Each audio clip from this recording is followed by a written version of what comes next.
नमस्कार साथियों, आज हमारे साथ मौजूद हैं प्रोफेसर मुन्ना तिवारी जी। आप निदेशक हैं पंडित दीनदयाल उपाध्याय स्रोतपीठ के। आप समन्वयक हैं राष्ट्रीय सेवा योजना के। आप समन्वयक हैं प्रज्ञा सद्भाव क्लब के। हाल ही में आप कला संकाय के अधिष्ठाता पद पर नियुक्त किए गए हैं। इसके लिए सर हम आपको बहुत बहुत बधाइयाँ देते हैं। आइए सर का स्वागत करते हैं इस चर्चा में। सर आपका इस प्रोग्राम में स्वागत है। सर आपसे हम कुछ सवाल करेंगे। पहला सवाल सर आपसे ये है, आप जिस पद पर अभी आए हैं इस पद से संबंधित अधिष्ठाता कला संकाय के रूप में आपकी प्राथमिकताएं क्या होगी?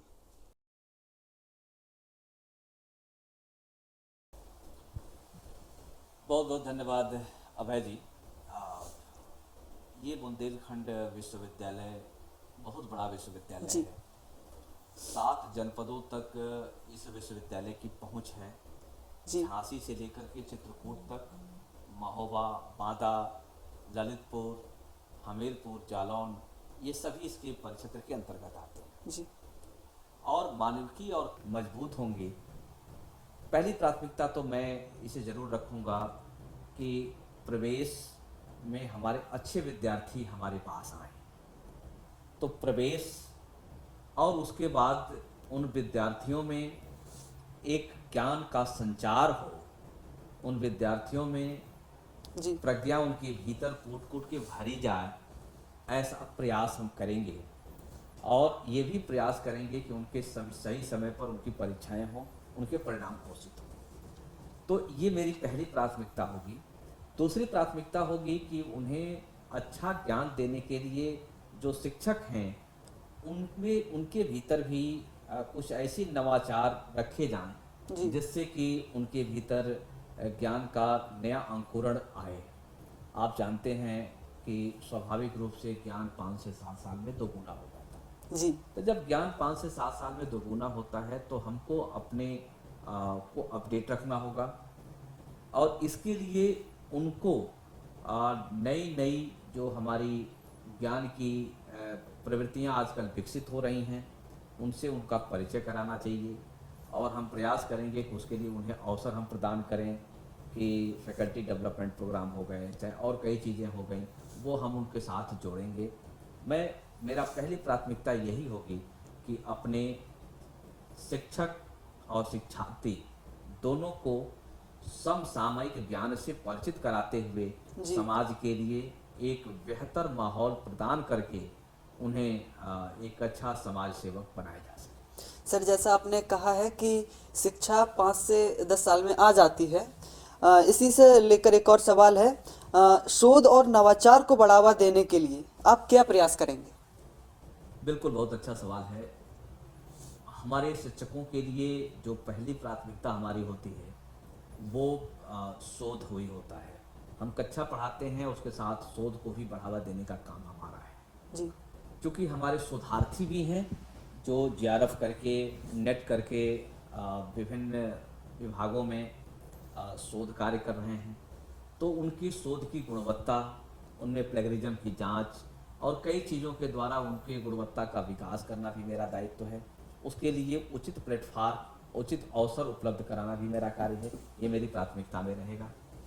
दूसरी चीज़ मेरी प्राथमिकता में यह भी रहेगा कि जो शिक्षक हैं, अगर शिक्षक ही ज्ञानवान नहीं होंगे, गुणवान नहीं होंगे, उनमें प्रतिभाएं प्रस्फुटित होती हुई नहीं प्रतीत होंगी, तो वो अपने शिक्षार्थी को बेहतर ज्ञान नहीं दे सकते हैं। तो इसके लिए हम प्रयास ये करेंगे कि जो विभिन्न एजेंसियां हैं देश भर की, जहां से उन्हें प्रोजेक्ट मिलते हैं, हम उन एजेंसियों की पहुंच अपने शिक्षकों तक ले आएं।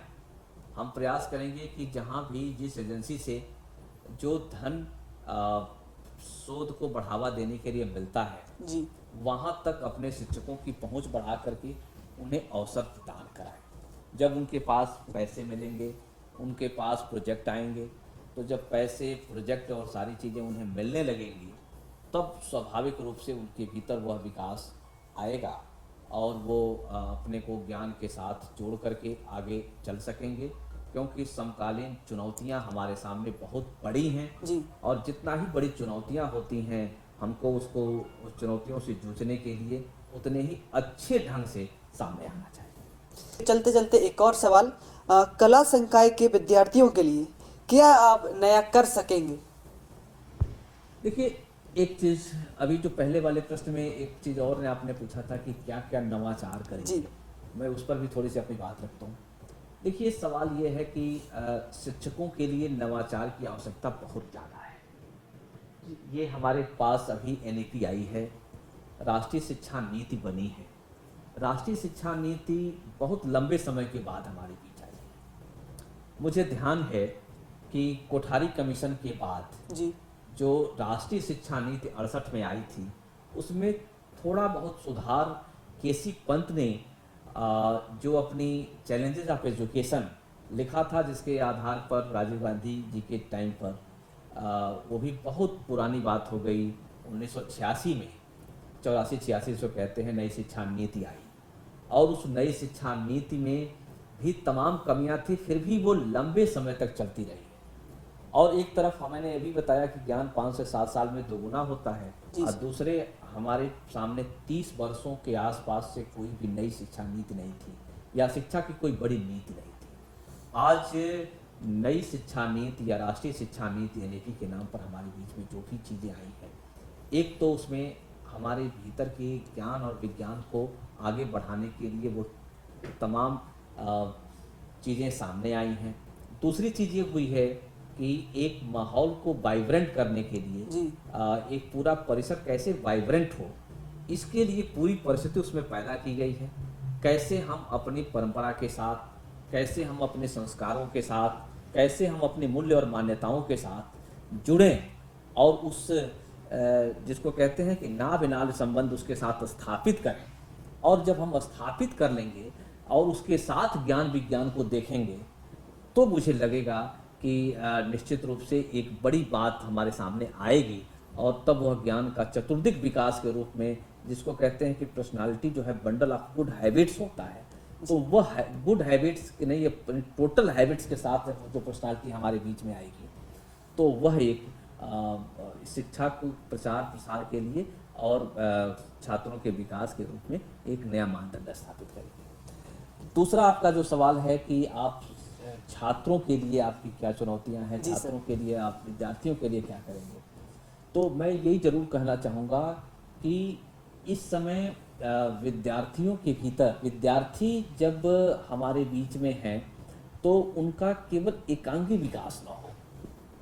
हम पूरा प्रयास ये करेंगे कि उनके भीतर कुछ शोध के बीज भी अंकुरित हों। हम प्रयास ये करेंगे कि वह उनके भीतर कौशल जी विकसित हो। एक समय आपको ध्यान होगा कि गांधी जी ने एक बात रखी थी, मैं आपको जरूर बताना चाहूँगा कि उन्होंने 3H की कल्पना की थी। उन्होंने कहा था कि हैंड, हेड और हार्ट, ये 3 चीज़ें होनी चाहिए विद्यार्थियों के भीतर। इन 3 का विकास जरूर होना चाहिए। मन, आत्मा और मस्तिष्क के विकास की बात की थी बालक और मनुष्य में। बाद में कुछ और शोध के बाद उसमें हेल्थ भी, मैंने 3H की जगह पर 4H की कल्पना की। तो आज जो चुनौतियां जितनी ही बड़ी होती हैं, चुनौती बहुत बड़ी है। सर्वाइवल की चुनौती है, कैसे सर्वाइवल ऑफ फिटेस्ट का एक जो कॉन्सेप्ट है वो इस समय चरम पर है। ऐसे में हमारा छात्र कैसे इस वैश्विक युग में अपने को स्थापित करे, इस बुंदेलखंड का विद्यार्थी, इसके लिए आवश्यकता है कि उसके भीतर नवाचार, उसके भीतर ज्ञान और उसके साथ उसकी पूरी पर्सनालिटी बदलती जाए।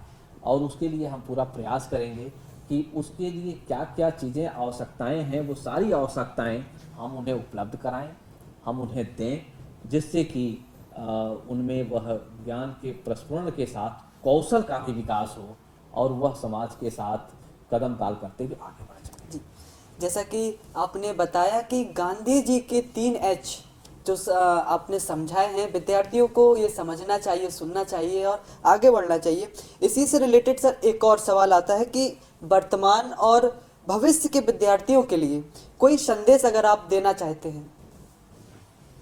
देखिए सही है कि हमारा जो विश्वविद्यालय है वो बड़ा विश्वविद्यालय है और बड़े विश्वविद्यालय में पढ़ने का अपना एक अर्थ है। जी आप जानते हैं कि हम इस समय नैक के 4th साइकिल में हैं जी और नैक का जो हमारा ये 4th साइकिल है, 3 साइकिल हम पार कर चुके हैं और उसमें हम B+ के आसपास हैं। जी अब हमारे पास जो चौथा साइकिल है ये हमारे लिए बड़ा अवसर है और इस बड़े अवसर के लिए पहले तो हम उस सभी विद्यार्थियों को और शिक्षकों का आह्वान करेंगे कि इस ज्ञान यज्ञ में या विश्वविद्यालय के विकास यज्ञ में अपनी आहुति दें।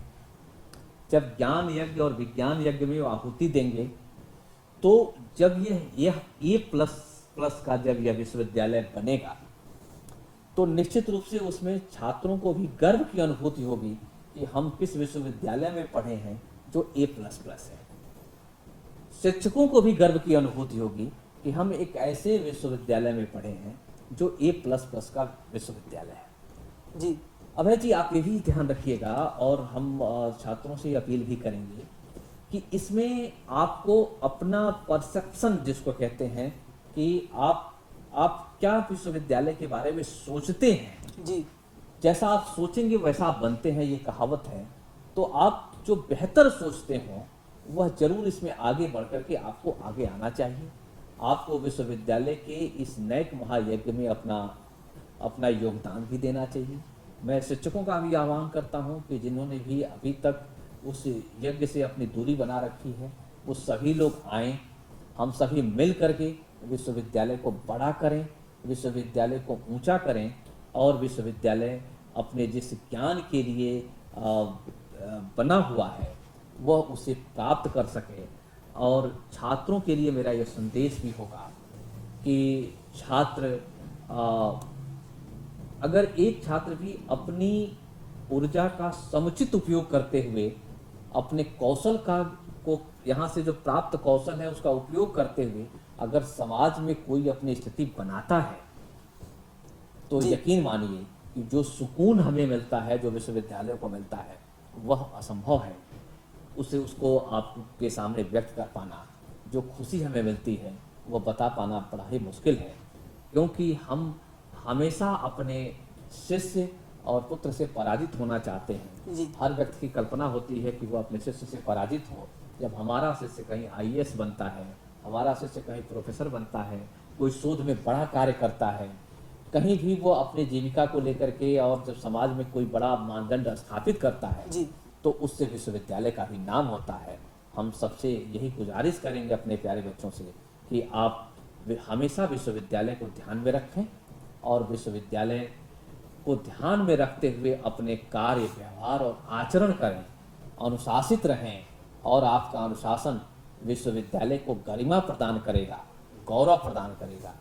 और हम उम्मीद करेंगे कि आपकी उस गरिमा और गौरव को, विश्वविद्यालय की गरिमा और गौरव को प्रदान कराने में जो आपकी महती भूमिका होगी उससे हमारा शिक्षक समाज को भी आश्वस्त मिलेगी जी। और निश्चित रूप से हम सभी बड़े ही सुकून का अनुभव करेंगे कि हमारे बच्चे आगे की तरफ बढ़ रहे हैं। धन्यवाद सर। आप प्रोफेसर मुन्ना तिवारी जी हैं, आप हमारे कार्यक्रम में आए इसके लिए बहुत बहुत धन्यवाद। इन्होंने अपने विचार व्यक्त किए, आशा करते हैं कि आप सब ये सब सुन के आगे बढ़ेंगे। साथ में ही सर को धन्यवाद भी देंगे, बधाई भी देंगे, आभार भी व्यक्त करेंगे। सर कला संकाय के अधिष्ठाता पद पर नियुक्त हुए हैं सर, इसके लिए आपको ढेर सारी बधाइयाँ। बहुत बहुत धन्यवाद। धन्यवाद।